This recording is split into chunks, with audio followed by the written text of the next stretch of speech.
Hello, my name is Olivia. I've learned that life rarely goes the way you plan, but it always teaches you what you need to know. I've stumbled, started over, and grown in ways I never expected. I believe in kindness, resilience, and finding strength in small moments. Sarah Malik still remembers her first flight like it happened yesterday. She was 22, nervous, but glowing in her crisp Navy uniform, walking down the jet bridge with the kind of excitement you only feel when your dreams are finally taking off. The hum of the engines, the scent of fresh coffee mixing with jet fuel, the gleaming cabin lights, it all felt like magic. "You're going to see the world," her friends had said. "You're so lucky." And for a while, she believed it too. Her first few months in the air were exactly as glamorous as she'd imagined.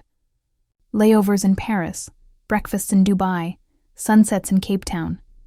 Her social media was full of photos in uniform, captions about freedom, and hashtags that made others envy her life. But what the pictures didn't show were the swollen feet after 14-hour shifts, the tears in airport restrooms after missing family birthdays, and the hollow feeling of returning to an empty hotel room night after night. In those early days, Sarah tried to live up to the image of the perfect flight attendant, always smiling, perfectly groomed and graceful under pressure. She quickly learned that the smile had to stay, no matter what happened behind it.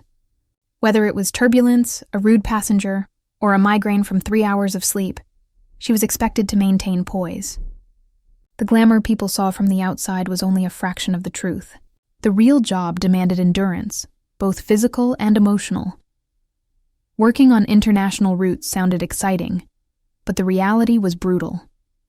Sarah's schedule flipped constantly. One week she was flying overnight to New York, the next week a 6 a.m. departure to Tokyo. Her body never knew when to sleep. Jet lag became her constant shadow. Meals happened at odd hours. Sometimes breakfast was a sandwich at midnight. Sometimes lunch was skipped entirely because the service call button never stopped ringing. There were nights when she landed after a 14-hour flight, checked into the hotel, and fell asleep fully dressed, too exhausted to eat. The next morning, her alarm would go off before dawn, and she'd do it all again. Another country, another crew, another set of passengers with new demands. People on the ground often told her, "You're living the dream."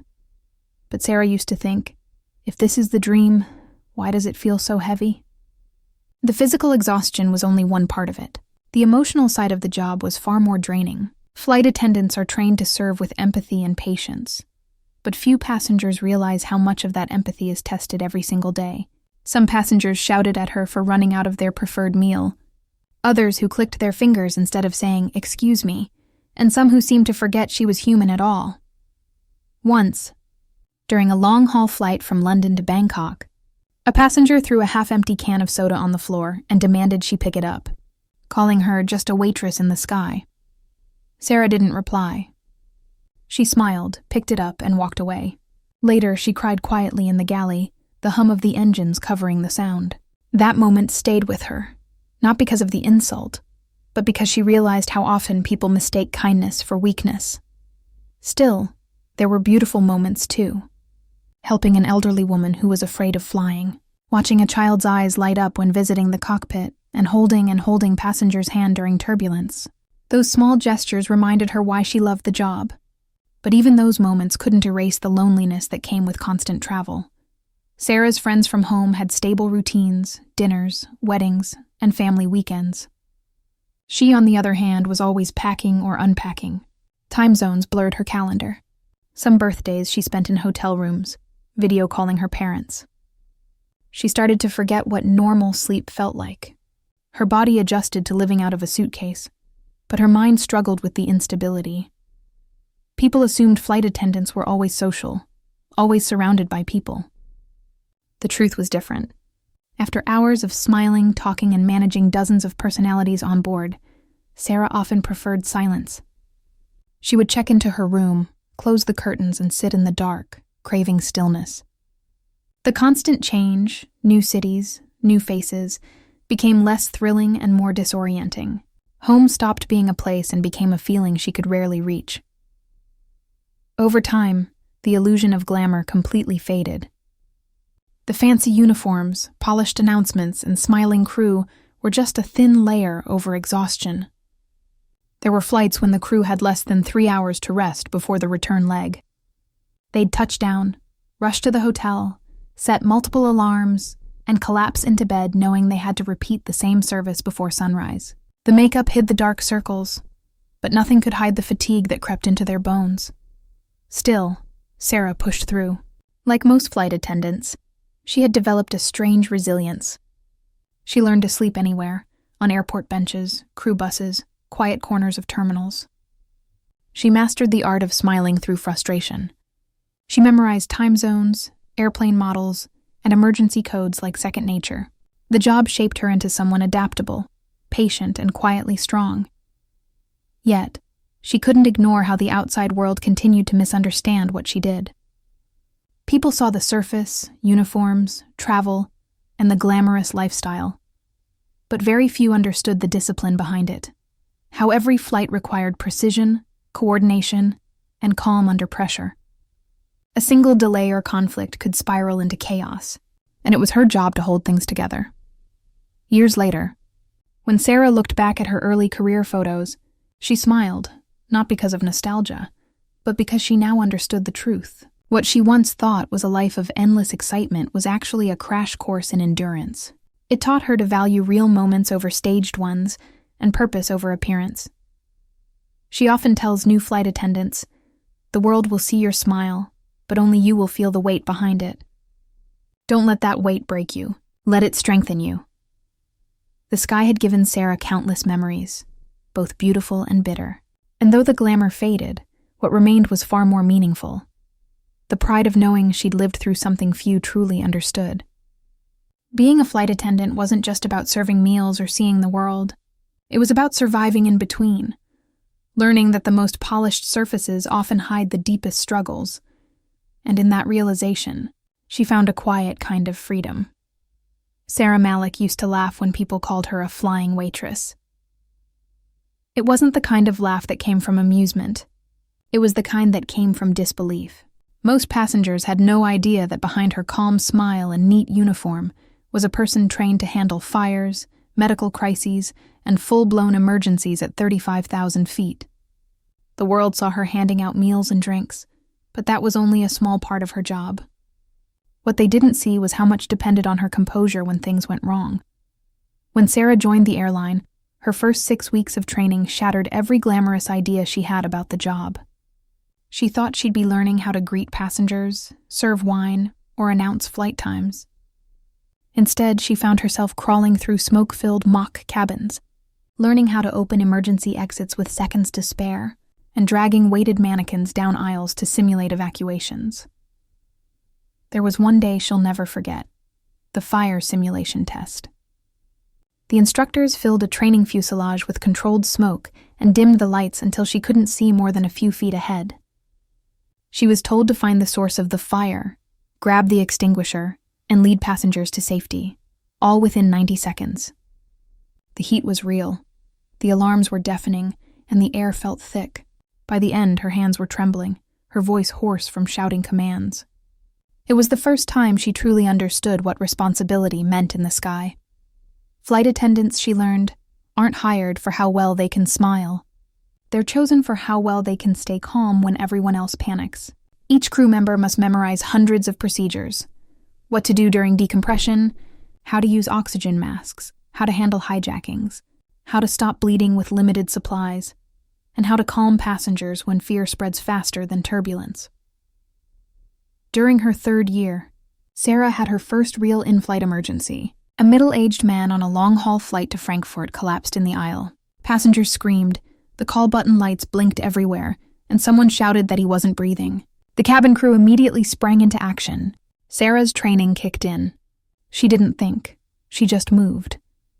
She cleared the area, asked another attendant to grab the defibrillator, and started CPR. Her heart was pounding, but her movements were steady. The captain made an announcement requesting any medical professionals on board. A doctor came forward, and together they worked to stabilize the passenger until landing. When the aircraft finally touched down, paramedics rushed in and took over. The man survived. That night, Sarah sat in her hotel room in silence. The gravity of what had happened hit her. People saw her serving coffee earlier that day, but no one saw her saving a life hours later. It changed how she viewed her own profession. She realized flight attendants are not background. They are the first responders in one of the most isolated workplaces in the world. Over the years, Sarah faced all kinds of situations: fires in the galley, aggressive passengers, medical scares, and even a sudden decompression that forced everyone to don oxygen masks. Each time, she saw the same pattern: passengers panicked, and crew members became the steady center. There was no room for fear. During a night flight to Singapore, a small fire broke out in a trash compartment due to a discarded cigarette. The smell of smoke spread quickly. Sarah and another attendant immediately followed the drill, cut the oxygen supply, used the halon extinguisher, and isolated the area. It was over in under a minute, but that minute could have meant disaster if they hadn't reacted quickly. The passengers never even knew how close they came to danger. After that, Sarah began to appreciate the seriousness of every pre-flight safety briefing.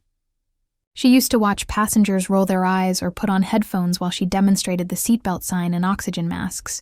It used to frustrate her, but eventually, she stopped being angry and started using it as a reminder. People only see what's easy to see. They never realize how fragile safety is until something goes wrong. One of the most challenging parts of her job wasn't the emergencies. It was enforcing safety when passengers didn't take it seriously. She had to tell grown adults to fasten seatbelts, turn off devices, or remain seated during turbulence. Some rolled their eyes, others argued, but Sarah knew the rules weren't about control. They were about survival. Every safety measure on a plane is written in someone's blood, a lesson learned from past accidents. Her training also included conflict management. With hundreds of passengers locked in a confined space for hours, tensions often rose. Sarah learned to read body language, to spot potential confrontations before they escalated. She once diffused a fight between two men arguing over a reclined seat by distracting them with calm conversation and humor. Another time, she had to restrain a drunk passenger with the help of colleagues quietly. None of it was glamorous, but all of it was essential. Through these experiences, Sarah came to understand something most outsiders didn't. Being a flight attendant wasn't about serving. It was about protecting. Service was just the surface. Safety was the foundation. The training, the composure, the teamwork, all of it existed to ensure that hundreds of strangers could step into a metal tube, soar miles above the earth, and land safely without ever realizing how much effort went into that peace of mind. Years later, when Sarah became a trainer for recruits, she started her sessions with one simple statement: "You are safety professionals first, and service providers second." She told them that the smile, the uniform, the hospitality, those are important, but they mean nothing if you can't keep people safe. She also reminded them that the truest part of their job often goes unseen. Passengers will forget who brought their meal, but they'll never forget who helped them in a crisis. That's what defines the profession. Sarah never corrected people when they called her a flight attendant instead of a safety officer. She didn't need to. She knew what her work meant, and she carried that pride quietly. Every time she buckled into the jump seat for takeoff, she thought about the thousands of small decisions, quick reactions, and practiced drills that made flying one of the safest ways to travel. To her, that was the real heart of the job, not the destinations, not the uniforms, not the service, but the silent promise she made to every passenger the moment they stepped on board. "I'll get you there safely. No matter what happens in the air, there's a certain loneliness that comes with living above the clouds." Sarah Malik didn't notice it at first. When she started flying, the excitement of travel masked the fatigue. She was constantly in motion, boarding gates, airports, check-ins, takeoffs, and landings. It was a rhythm that made her feel important, even invincible. But as the years went on, she began to realize that flying for a living comes at a quiet, invisible cost. The first thing that started to slip was her sleep. Flight attendants live by rosters, not clocks. One week, she'd be wide awake at midnight in Dubai. The next, she'd be falling asleep during daylight in London. Her body never caught up. The human mind craves consistency, but in aviation, consistency doesn't exist. She tried everything: blackout curtains, melatonin, herbal teas, but nothing reset the chaos inside her head. Her body was always somewhere her mind hadn't arrived yet. The irregular schedule didn't just affect her rest. It affected her relationships. Her parents would call, and she'd be half asleep mid-conversation. Friends stopped inviting her to gatherings because she was always in transit. Birthdays, weddings, family dinners, she missed them all. At first, everyone was understanding. "You're living your dream," they said. But over time, she noticed the distance growing. People moved on with their lives while hers revolved around time zones. The loneliness wasn't just about missing people. It was about living in constant disconnection. She'd wake up in hotel rooms, not remembering what city she was in. Sometimes she'd walk into the lobby and have to glance at a brochure just to confirm the country. The constant movement, once thrilling, started to feel disorienting. Each destination blurred into the next. And even though she was surrounded by people every day, she felt profoundly alone. What made it harder was the emotional mask she had to wear. Flight attendants are taught to remain cheerful and composed no matter how they feel. So, even when Sarah was exhausted or anxious, she had to greet passengers with the same warm smile. It became second nature to hide behind that expression. But inside, she often felt like she was fading. There were moments of quiet struggle. Standing in the galley between meal services, staring out the small window into darkness, feeling both awe and emptiness. The stars looked close enough to touch, yet she had never felt farther from herself. She often thought about how strange it was. She could cross continents in a single night, but couldn't find her way back to peace. The job also carried a kind of emotional whiplash. Every flight meant meeting hundreds of new faces, exchanging smiles, small talk, and kindness with strangers she would never see again. It taught her how to connect instantly, but also how to detach quickly. You learn not to get too involved, not to linger. That kind of emotional distancing became a habit, one that followed her even on the ground. One year, after a grueling set of long-haul flights, Sarah's body finally rebelled. She fainted in the middle of the crew room before a flight to Sydney. The doctor later told her it was exhaustion mixed with dehydration. She was forced to take a month off. For the first time in years, she was grounded, literally and emotionally. At first, she didn't know what to do with herself. The silence of being home felt strange. No jet noise, no schedules, no announcements. She realized she'd forgotten how to rest. The break gave her space to think about how much of herself she had been pouring into her work. She loved flying, but it had slowly taken pieces of her she hadn't noticed missing. During that time, she started therapy, a step she once thought she'd never need. In those sessions, she opened up about the pressure to always appear composed, the guilt of missing family milestones, and the strange isolation of being constantly surrounded by people but never truly present. Her therapist helped her name what she had been feeling for years: burnout. It wasn't just physical fatigue. It was emotional depletion. The job demanded emotional labor, smiling through frustration, comforting anxious passengers, and resolving conflicts calmly. Each day required giving away a little more of herself. And because kindness was part of her professionalism, she couldn't show when she was struggling. The mask had become part of her identity. Sarah started developing small coping strategies. She began journaling during layovers, writing about moments that made her smile or hurt. She started carrying photos of her family to remind herself why she was working so hard. On flights, she made it a point to talk with her colleagues, not just about passengers or schedules, but about how they were really feeling. She realized that nearly every crew member shared the same silent battles. The airline world rarely talked about mental health, but within crew circles, conversations slowly began to open up. Colleagues would share stories about panic attacks during flights, sleepless nights, or the ache of distance from loved ones. That unspoken solidarity became a kind of therapy on its own. Sarah learned to be gentler with herself. She stopped chasing perfection and started prioritizing small acts of self-care, stretching between flights, staying hydrated, and listening to music before takeoff to calm her nerves. They weren't big changes, but they helped her regain a sense of control. What kept her going, despite everything, were the human moments that reminded her why she chose this path in the first place. The nervous passenger who squeezed her hand during turbulence and whispered, "Thank you for being here." The elderly couple who shared their travel stories and treated her like family. The child who drew her a picture mid-flight with crayons. Those moments grounded her in ways no city ever could, but she never sugar-coated her experience again. When recruits joined, she told them the truth, that the job is beautiful but demanding, exciting but isolating. She warned them that the hardest part isn't the long hours or the time zones, it's pretending to be fine when you're not. Years later, Sarah would look back and realize that her time in the sky taught her one of the most valuable lessons of all, that mental health isn't a luxury, it's survival. She learned that you can't pour from an empty cup, and no amount of professionalism can replace genuine well-being.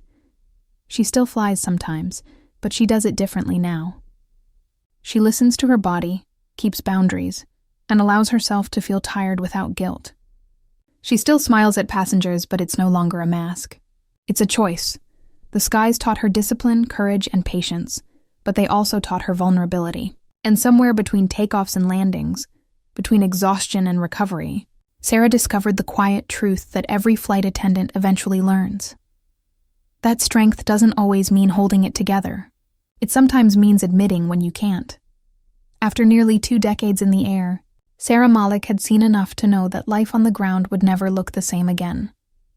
Flying had changed her, not just the way she traveled, but the way she understood people, crises, and herself. The cabin became her classroom, and every flight taught her a new kind of lesson, the kind you can't learn from books or briefings. Sarah used to think that flying would only teach her about destinations, cultures, cuisines, and languages. But the deeper lessons came from what happened between takeoff and landing. At 35,000 feet, she learned patience in ways she never imagined. It's one thing to deal with a rude customer in a store, but it's another to face a frustrated passenger who's trapped in a metal tube for 12 hours, breathing recycled air with nowhere to go. There was a flight to New York she'll never forget. A man in business class began shouting because his seat wouldn't recline. The cabin was packed, and the crew was already behind on service. Sarah approached him calmly, apologizing, explaining the mechanism, and offering to move him to another seat. He refused and kept yelling, his voice rising until other passengers turned to stare. Inside, Sarah felt the familiar rush of stress, but she didn't let it show. She kept her tone even, her words kind. Eventually, the man ran out of anger, muttered an apology, and fell silent. Later that night, as she sat alone in the galley, she realized that patience wasn't about endurance. It was about control. It wasn't about letting people treat you poorly, but about choosing not to let their behavior change who you are. That lesson became her quiet strength in every part of life. She also learned empathy in its purest form. Flying exposes you to humanity in all its moods: joy, fear, grief, and hope. Sarah had seen people at their best and their worst. Once, during a red-eye flight to Toronto, a woman broke down crying in her seat. When Sarah asked if she was okay, the woman whispered that she was flying home for her mother's funeral. Without thinking, Sarah knelt beside her and held her hand. She stayed there quietly for a few minutes, saying nothing.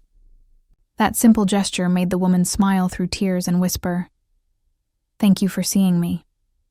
Moments like that taught Sarah that empathy doesn't always need words. Sometimes it's in silence, in presence, in small acts of care. And while the job required composure, it also reminded her that real strength comes from compassion. Flying also made her a better listener. Every flight was a parade of stories, strangers opening up about their lives somewhere between 2 continents. She learned to listen not just with her ears, but with her intuition. She could tell when someone was scared, even if they smiled, or when someone was lonely, even if they talked too much. These instincts, sharpened over thousands of flights, followed her into everyday life. She found herself more observant, more understanding, less judgmental. But perhaps the most important lesson came from chaos, the moments when things went wrong. Once, during a flight from Istanbul to Bangkok, severe turbulence hit unexpectedly. The cabin lights flickered, carts rattled, and passengers screamed. Some grabbed their armrests, others prayed out loud. Sarah and her crew stayed calm, securing equipment, checking belts, and moving down the aisle even as the aircraft jolted violently. When the turbulence finally eased, Sarah noticed a young boy gripping his mother's arm, shaking. She crouched beside him, smiled, and said, "You did great. The plane just wanted to dance a little." The boy laughed, and that laughter rippled through the cabin. After that flight, Sarah realized that calmness was contagious. If she panicked, everyone else would too. If she stayed steady, people followed. It wasn't about pretending everything was fine. It was about being the anchor when others drifted. That lesson changed how she handled conflict in her personal life, too. She stopped reacting impulsively. She started pausing, breathing, and responding instead of reacting. The same skills that saved order at 35,000 feet helped her navigate life's storms on the ground. The skies also humbled her. She met people from every corner of the world: wealthy executives, refugees, honeymooners, soldiers, single mothers, monks, and celebrities. Every flight was a reminder that no one is really that different once you're strapped into the same narrow seat, trusting the same wings. Titles and egos meant nothing up there. Turbulence didn't care who you were. That realization grounded her more than any landing ever could. Over the years, she also learned to see time differently. Flying constantly across time zones made her realize how fragile routine really is. The world keeps moving whether you're awake or asleep, working or resting. She stopped obsessing over perfect timing and started appreciating small moments instead. A shared laugh with a colleague, a quiet sunrise seen from above the clouds, a stranger's gratitude. She often said that flying taught her more about humanity than any classroom could. It showed her that people crave the same things everywhere: comfort, kindness, and reassurance. It also taught her to value teamwork. On every flight, the crew depended on each other completely. In emergencies, there was no ego, no hierarchy, just trust. That sense of unity became one of the greatest lessons she carried forward. No matter how strong you are, you're stronger when you work together. Years later, when she became a mentor for younger flight attendants, she told them that flying is more than a job. It's a mirror. It shows you who you are under pressure, who you become when you're tired, and how you treat others when no one's watching. The sky strips away comfort and predictability, leaving only character. Sarah had once joined aviation to see the world. What she didn't expect was that it would show her to herself. Every mile, every delay, every exhausted smile had shaped her into someone more patient, more grounded, and more aware of what truly matters. And though she had spent most of her adult life thousands of feet above the ground, it was the lessons learned up there that finally taught her how to live meaningfully down here. By the time Sarah Malik reached her 18th year of flying, the job that once thrilled her had become something else, still meaningful, but heavier. She had collected thousands of flight hours, millions of miles, and countless stories. But somewhere along the way, she began to feel an ache she couldn't ignore. The skies had given her everything, but they had also taken more than she realized: her health, her relationships, her sense of balance. That's when she decided to slow down and ask herself a question she had avoided for years. What's next? For most of her life, her identity had been tied to the uniform. The wings pinned on her jacket were more than decoration. They were her pride. But every time she looked at them now, she felt something different. She loved her work, but she no longer wanted to live in constant motion. She wanted stillness. She wanted a life that didn't revolve around flight schedules, time zones, or hotel check-ins. The transition didn't happen overnight. Sarah didn't just wake up one day and decide to quit. It started quietly, with small realizations. She noticed she was no longer excited about layovers in new cities. She started longing for weekends at home, for dinners that didn't come from airport lounges. When younger colleagues would marvel at her travel stories, she'd smile. But she knew those stories came with years of fatigue hidden behind them. The breaking point came during a night flight to Melbourne. Halfway through the service, a passenger had a panic attack. Sarah knelt beside him, calming him through breathing exercises, talking gently until he stabilized. When the flight landed safely, the passenger thanked her with tears in his eyes and said, "You were the only reason I made it through that." It moved her deeply. But later, in her hotel room, she felt something unexpected: emptiness. The satisfaction of helping someone was still there, but the thrill of flying was gone. She realized she didn't want to keep living in the air. She wanted to teach others how to handle it. That thought grew into a purpose. After finishing her last long-haul rotation, she applied for a position in the airline's training department. A few months later, she hung up her scarf and replaced her cabin shoes with a pair of flats.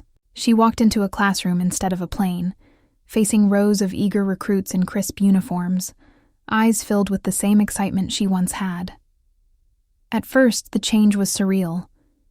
She missed the hum of engines, the feeling of takeoff, and the shared glances with the crew during turbulence. But as she began to train others, teaching them about safety, service, and emotional resilience, she realized she was still part of the same world, just from a different altitude.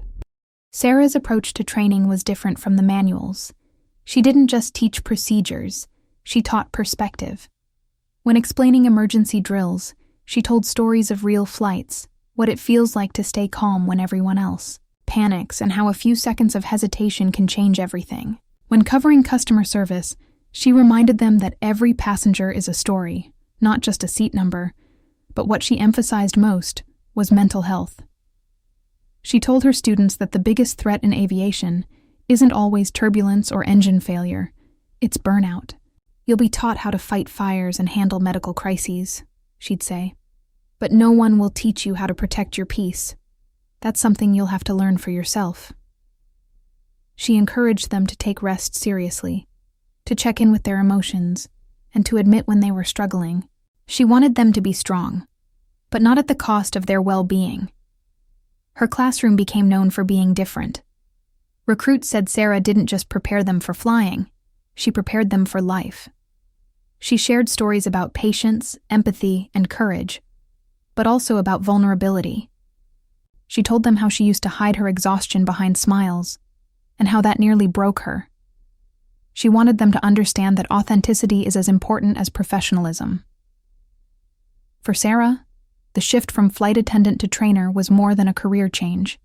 It was healing. She had spent years giving everything to passengers and the airline, often forgetting herself in the process.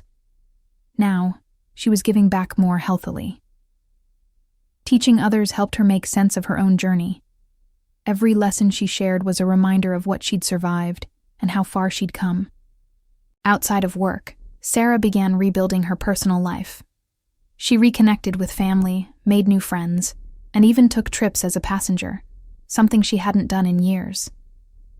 For the first time, she watched the clouds from a window seat instead of serving drinks down the aisle. It felt strange, but freeing. She no longer needed to chase the world. She could finally sit still and enjoy it.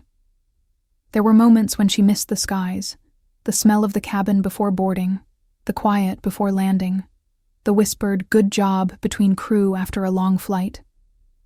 But she had found something even better: balance. She finally had weekends to herself, mornings without alarms, and evenings spent in her own home instead of hotel rooms.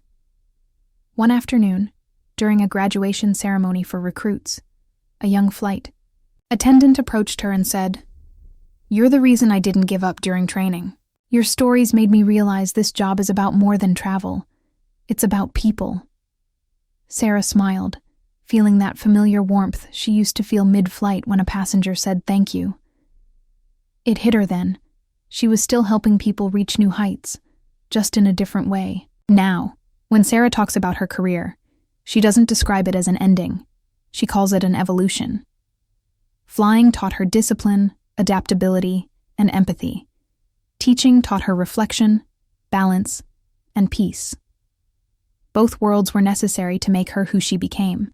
Sometimes when she walks past an airport and hears the distant roar of a departing plane, she pauses and looks up. She still feels that old tug in her chest, the love for the skies that never really fades. But instead of longing, it brings her gratitude. She smiles and thinks, "I've already had my turn up there." Her life no longer revolves around turbulence, delays, or flight schedules. Instead, it revolves around stability, purpose, and connection. The very things she used to crave in hotel rooms far from home. Sarah learned that success isn't always about rising higher. Sometimes, it's about knowing when to come back down. And in finding balance on the ground, she discovered something she had never found in all her years of flying: a sense of belonging that didn't depend on altitude,